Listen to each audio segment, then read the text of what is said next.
Hey guys, it's Katie and I'm here today to do a video that was suggested to me by one of my subscribers in my Help Hiatus video. And that was, quote, eye candy books from 2018.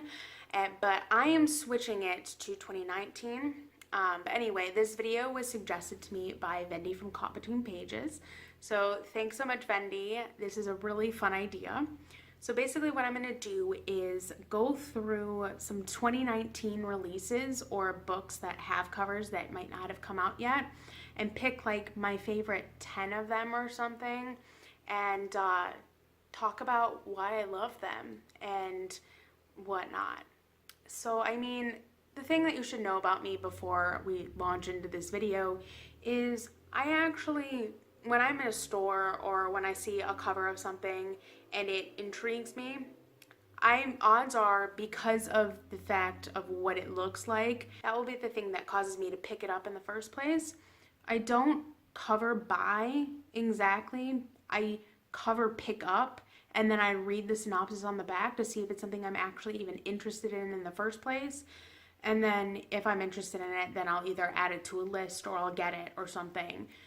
Things that typically appeal to me with covers are the colors and pretty fonts and like just the pretty covers. I like them. So without further ado, let's just kind of jump into releases from 2019 whose covers I love and intrigue me. So the first book I'm going to talk to you guys about is actually a book that I haven't decided if I'm going to pick up yet because the author and I don't exactly get along, at least at this point, and that is King of Scars by Bardugo. I absolutely love the cover. It's so pretty. I mean, just the fact that it's golden and it has just that pretty crest on it and all of that really pretty ornamentation on it is just enough to draw my eye and make me want to pick it up and at least see what it's about. I know that this book follows three characters who we met in both the Grisha trilogy and the Six of Crows duology / series, because I think that's going to be expanded upon if I heard correctly. But it follows Nikolai, who is from the Grisha trilogy and actually one of my favorite characters from that actual experience. So I mean, that in itself might cause me to pick it up. But then it also has points of view from, was it Zoya, I think? And then also Nina, who is from the Six of Crows duology. And those are all characters that I'm actually interested in, so I may consider giving it a try, but I just haven't loved my experiences with reading her other books at this point, so I'm not sure if that's something that I'm actually interested in, but I definitely love the cover, and I think it's stunning. Now, the second book I'm going to talk to you guys about today is Priory of the Orange Tree by Samantha Shannon. This is a book that I have heard talked about so much on BookTube, but it's also one that I am absolutely 125% excited to read. But looking at the cover, it is just stunning. Not only are the colors vibrant and draw me in, but the intricacy of the things that are on the cover are absolutely fascinating. It's bright orange, which, you know, makes sense because, you know, Priory of the Orange Tree, cool. But it's also got this phenomenal dragon on the cover in this vibrant blue, coiled around this spire / turret on a castle, and that just automatically is going to speak to me because, hi, medievalist here, and also I love mythology and dragon things. So I mean, that's automatically gonna make me want to pick it up and scream about it for all of eternity. But I just love this cover so much, and I've heard so many phenomenal things about the book, and I just cannot wait to get my hands on it one day and read it for myself. Then the third book I want to talk to you guys about today is The Gilded Wolves by Rashti Chakshi. This cover is also absolutely gorgeous. I love the green. It reminds me of a deep forest, but it's also got all of these golden kind of spirally things on them, and spirals are arguably my favorite shape ever. I love spirals for a million reasons. And so just that combination is wonderful. Now, I haven't heard many great things about this book, and I haven't decided if I'm going to read it yet, but the cover alone would definitely draw me in and make me want to pick it up because the colors plus the intricate design just really speak to me. Then fourth is We Hunt the Flame by Hafsa Fazal. I hope I'm pronouncing that correctly. But I just love the gorgeous imagery on the cover itself. I mean, it's got that lovely blue and a moon up in the sky and a castle in the background and this mysterious kind of hooded figure on the front cover with a flowy cloak. And I mean, that's just really appealing to me. I just really like that overall image. It's kind of says a lot of stuff to me, and it makes me want to know more, like, who is this hooded figure with the flowy cloak? And I want to know more about this cool castle in the back with the lovely moon. Like, I want to know more about this book. And then, you know, once I pick it up or look it up on Goodreads, the story sounds so wonderful, and I definitely want to read it. So that's another one that I'm really enjoying. I can't make this video without talking about the cover for The Winter of the Witch by Catherine Arden. That cover is stunning. And this is a book I actually have read already. I couldn't not. I was just so drawn into that trilogy, and I can't recommend it enough to you guys. I know there are quite a few people out there who are not into it, but then there are a lot of people who love it, and there are a few people out there who just really did not like it. But honestly, it's worth giving it a shot at least. But this cover is just, as I said, simply stunning, and it's honestly my favorite from the trilogy. But it's got a girl on the cover, and in the distance, kind of like above her, is a firebird type creature, but it looks like something else.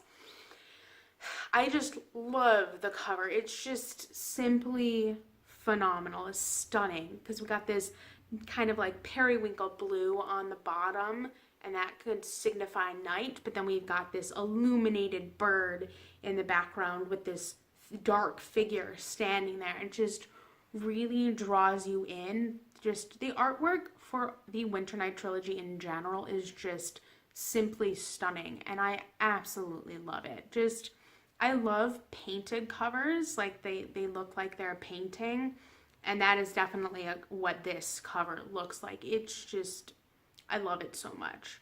I always really like middle grade covers. They're always just so whimsical and colorful and lovely. This cover is no different. This, and I'm talking about Dragon Pearl by Yoonha Lee.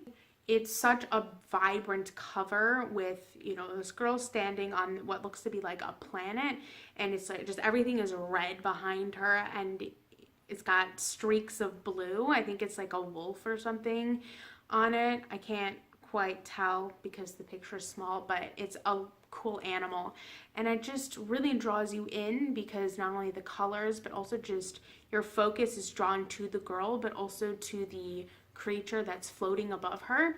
And I just love it. As I said, I love color, and I love like vibrant things, and also just really gorgeous covers. Like some of my favorite covers are painted, like I said, look like a painting, or I don't know how to describe it. But I hate photography covers. Like, they're just a hard no for me usually, if you know what I mean. Okay. Then the next one, which might surprise some people that I actually want to read this, but I am in love. I am absolutely in love with the cover for Red, White, and Royal Blue by Casey McQuiston. But it's so simplistic, but it speaks volumes. It's bright pink, and then it has the colors, red, white, and then royal blue. And then it has two boys on the cover on the opposite sides of the blue. One is dressed in a very simplistic style, and the other one is dressed in royal clothes. And it tells you so much about the book, because it's a contemporary, but then also it has something to do with maybe it tells you that it's probably like something about two boys. And then once you pick up the cover, it's a contemporary, an LGBT contemporary written about the president's son and the Prince of England and their kind of interactions, and ultimately their romantic relationship and kind of everything that happens from there. And those kinds of things are what I look for in contemporaries. I need something more than it just being a romantic contemporary. And so a political romantic contemporary, yes please. Also historical romantic contemporary, yes. I will take things if they have other genres that I really enjoy kind of thrown in right there. And so this is actually contemporary that I am planning on picking up at some point down the line, because it just sounds so good. Okay.